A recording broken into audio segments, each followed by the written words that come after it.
AC থেকে অগ্নিকাণ্ডের ঘটনাটা ঘটে।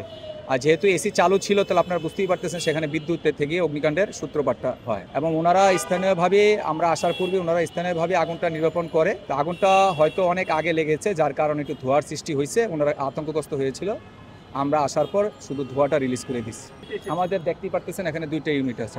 যে আমাদের এখানে কোনো কাজ করতে হয় নাই, কিন্তু আমরা আতঙ্ক দূর করার জন্য প্রচুর ধোঁয়ার সৃষ্টি হয়েছে সেটা আমরা বের করে দিচ্ছি। প্রতিটা ফ্লোরে আমরা সার্চ করছি, যেহেতু এখানে অনেক ফল সিলিং আছে, আমরা প্রতিটা ফল সিলিং চেক করছি, অনেকক্ষণ লাগে যে কোথাও কোনো ঘটনা আছে কিনা।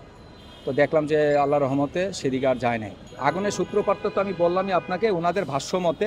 আর আমাদের যে আনুমানিক ধারণা, ওনার যেহেতু 2টা সিঁড়ি, বিকল্প যে সিঁড়িটা ওনারা ব্যবহার করে, আসলে ওইটা ব্যবহার বলতে কি ওইটা স্টোরের মতো ওনারা করে রাখছে, মালামাল মজুত করে রাখছে, বিভিন্ন ধরনের অতিরিক্ত মালামাল যেগুলো ব্যবহার করা হয় না।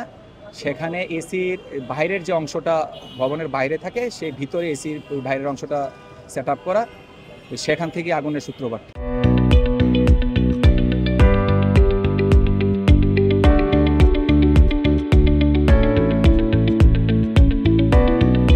আসলে ধোঁয়াটা ওনাদের উপরের দিকে উঠতে পারে নাই, দরজা বন্ধ ছিল, তালা মারা ছিল, প্রচণ্ড ধোঁয়া হয়েছে, সেই ধোঁয়াটা উপরের দিকে উঠতে পারে নাই।